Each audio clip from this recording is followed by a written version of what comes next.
அதாவது தொண்டாமுத்தூரில் வேலுமணி, எடப்பாடியில் எடப்பாடி பழனிசாமி, கோபிசெட்டிப்பாளையத்தில் செங்கோட்டையன், கரூரில் எம்ஆர் விஜயபாஸ்கர், குமாரபாளையத்தில் தங்கமணி, அவினாசியில் தனபால் ஆகியோர் தான் வேட்பாளர்னு கட்சிக்காரங்களுக்கு நல்லாவே தெரியும். அதே போல் அரவக்குறிச்சியில் யார் வேட்பாளர், மொடக்குறிச்சியில் யார் வேட்பாளர், நாமக்கல்ல யார் வேட்பாளர் அப்படிங்கிறதையும் சீக்கிரமாகவே நாம் முடிவு செய்து விட்டு தேர்தல் வேலையை இப்போது இருந்தே ஆரம்பிச்சிடணும். ஏன்னா செந்தில் பாலாஜி அவர்கள் எப்போதுமே டார்கெட் வச்சு வேலை செய்வார்.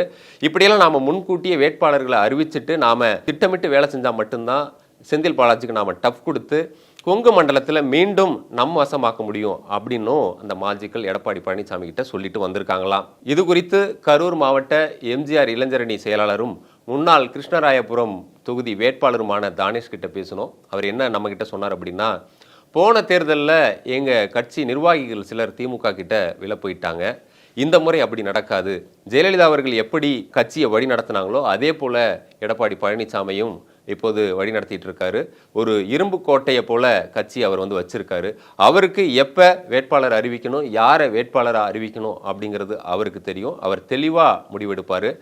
இந்த முறையும் கொங்கு மண்டலத்தில் நாங்கள் தான் உறுதியாக வெற்றி பெறுவோம் அப்படின்னு சொன்னார்.